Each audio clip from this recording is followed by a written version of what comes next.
Hey there, everybody. It's Dean here for Dean's Vlogs. It's Sunday, March the 11th, and today we're going to do a bit of a mishmash again, being, Sunday. Not a lot going on. Our family just became a Switch family, picked up a Nintendo Switch, and so there goes a fair amount of budget right out there out the door, but we did get some cool games, and the boys are showing me up on Super Mario Odyssey. So, what more could you ask? And also, I did get my one son a new Xbox controller. His old Xbox controller had basically bit the dust. It's all that. What game are you playing there? That Rocket League. Rocket League, and there's the other one, new one, Fortnite. Yeah, Fortnite. He needs a new controller. So you got this awesome red controller that we got from EB Games. They had a sale this weekend, so got it for a nice low sum. So what we had left over was enough for coffees and some cards. So we're going to take a look at some hockey cards. We're going to do our normal openings when we were kind of fighting to come up with something. We got a Series 2, we got MVP, and we got O-Pee-Chee.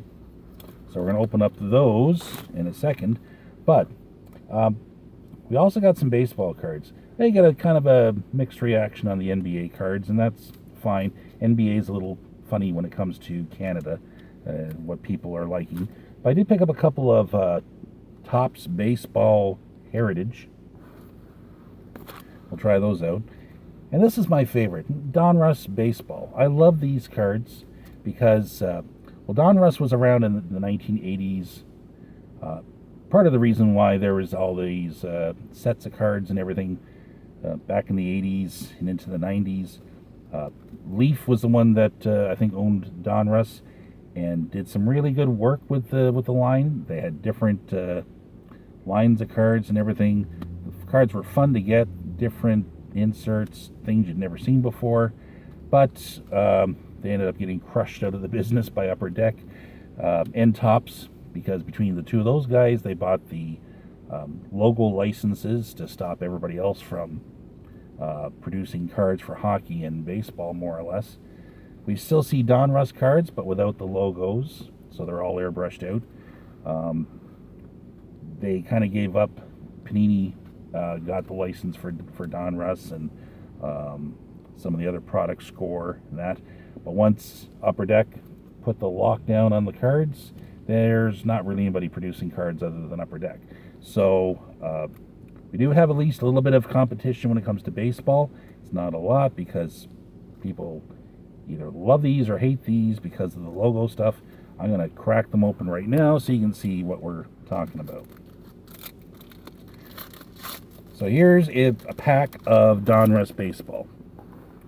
First off, I'm just going to show you the back so we can get this over with. The backs are very plain. There's not really a lot of color or anything. It just gives you, what you need to know, the statistics and a little bit of info about the player and stuff like that. So it's very basic. It's the stuff that they have in the middle here that can be fun. Now, for instance, here's Alex Wood for Los Angeles. And you'll notice, well, that's a card. They don't really show anything because he's looking from the back. But here's Matt Carpenter for St. Louis. And one of the things I noticed as I was looking at it was there's nothing on the back. Well, Donruss does a lot of, they have a series of the cards that don't have printing on the back. They're blank backs. So that would be considered a variation. Here's another, Kirby Puckett. Now, Donruss does include a lot of older players who no longer play. But this is a variation too. And you can tell the variations because when there is print on the back, that baseball in the top corner there is black. When it's a white baseball, it's the normal card as part of the set. And the variation on this, as you can see, rather than the city where he comes from, it actually has 10 times All-Star. And the write-up on the back will mention about him being a 10-time All-Star. But there will be a card out there, the normal base set will be Kirby Puckett with Minnesota as opposed to the 10 times All-Star. Here's another one. This is Buster Posey But as you can read his name on the top, it's not Buster, it's Gerald Dempsey Posey, which I take it is his real name. So that's his card, and once again, it's a variation. Things that Donruss has been doing for years are these things called Diamond Kings, and usually starts off the set every year. As far as numbering, this is card number 14 in the set, Clayton Kershaw. Here's Frank Thomas, and they use nicknames here. As you can see, they've got his name up as Big Hurt. So there's another variation. So as you can see, there's not a lot of cards here that I have that are just part of the normal set. We've got a lot of variations here. Felix Hernandez this is the normal card for Seattle. And one card per pack they do. This is the old 84 design with the little waves and stuff like that. The team name is in the wave description. This is Evan Longoria, and there might be variation cards of him in this design as well. So that's pack number 1. Pack number 2.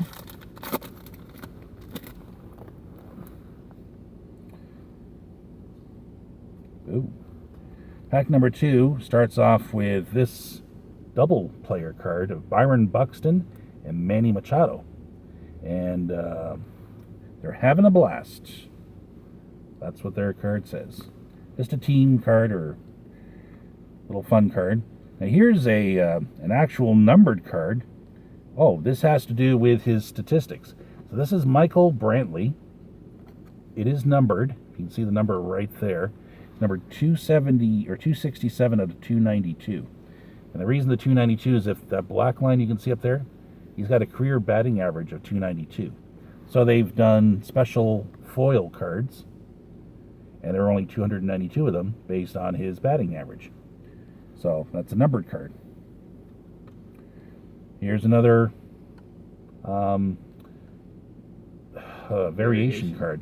Jose Altuve, and they just got up in the corner, top there, Tuve. Here's a Diamond King, Justin Bour. That's a standard card. Another variation, Jackie Bradley Jr. or JBJ. Also a thing that Donruss has done for years, these rated rookies. And here's a rated rookie, Colorado's Ryan McMahon. And that's how they do rookies for this set. Jose Ramirez, this is his normal card. And finally, Corey Kluber's 1984 design. I've always really liked these Donruss cards.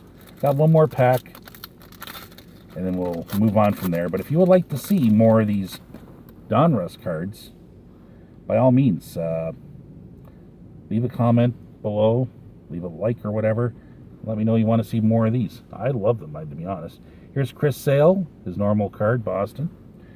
We got an insert here. This is Elite Series, numbered out of 249. Well, this is funky, this one. Bryce Harper. There's a lot of foil craziness going on there. And this is ES3 is a card number. That's kind of neat. Here's another insert. Andrew Benintendi. The black and white. Oh, it's kind of a sepia. I don't know if that's considered a black and white or a sepia tone.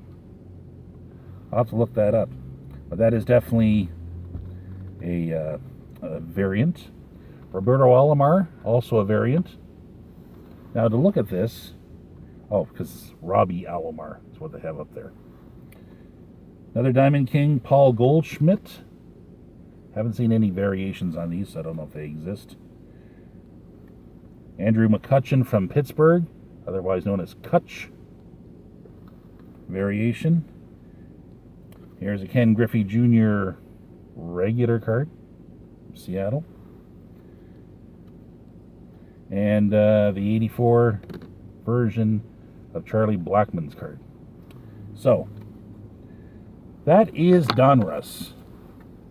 I really do hope you guys want to see some more of that stuff, because I could crack open that stuff all day. So we're going to quickly switch gears, go over to Topps Heritage.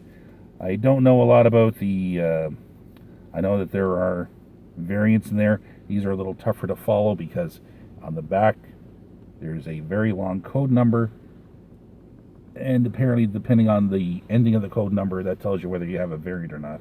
So we'll just show them to you here. There's Stephen Vogt, Jose Reyes, Topps News, Bryce Harper.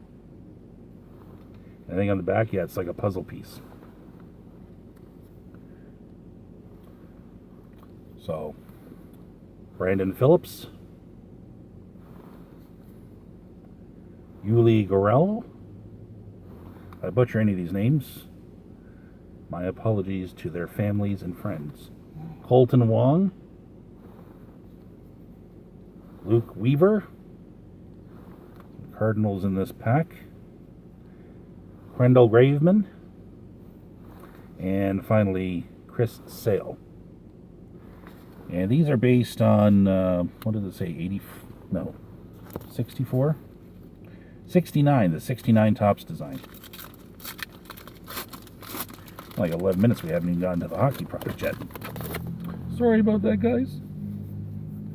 I just kind of really scope through here really quick just to see. Hey, look, we'll just let you go through it here. To be honest, I don't mind Topps. And Topps puts out some good product. There is the Archives, I think, is my favorite product. They got Series 1, Series 2, and the Update series. But by the time you get through all of that, there's tons of cards. Lots to get. I don't really feel like the payoff is that great. I don't find there's a lot of inserts that are kind of worth getting. Not a lot of fun to the set. That's where I like the Donruss. I just find it a little bit more fun, engaging to the collector. Anyway, that was our baseball sideshow. We're now going to hockey. And we'll start off with Upper Deck. And this is all about the hits. So I'm going to look for just the hits, because we've seen enough of this stuff out there already. But there's a Vince Dunn Upper Deck portrait. Rookie. Because all the portraits in Series 2 are rookies. Can't open it. Do MVP next. What do I got here? So I got a PK Subban high numbered, because anything over 200 is a little tougher to get. So I did get PK, and I also got a level 2 blue Mikhail Bodker. I'm going by the pronunciation guide in the back. Mikhail Bodker. Let's do a video where we're just literally doing the pronunciations on the back. Bodker. I didn't realize this. I also got the Sidney Crosby checklist. These babies are real hard to get. That actually made me happy to get that one. That was buried in here. I didn't even see it. Awesome. Okay, MVP had been very, very good to me. And finally, O-Pee-Chee. And then I'll let you get on to the rest of your day. So we got two cards. We got a Los Angeles Kings checklist. A staple of O-Pee-Chee. Always have to have a checklist for the teams. And I do have a throwback retro card, J.T. Miller of the Rangers, card 199. And that is it for the cards. Let me know what you liked out of this opening, if you liked everything, if you liked nothing. Always interested to know. Otherwise, I hope you have a great weekend. We're into March break. Kiddies are off probably for school and everything. So let me know what you're doing this weekend, and we'll chat some more. Probably have another video out Tuesday or Wednesday. Thank you very much for watching, everybody. Have a great day, and keep on cracking those cards.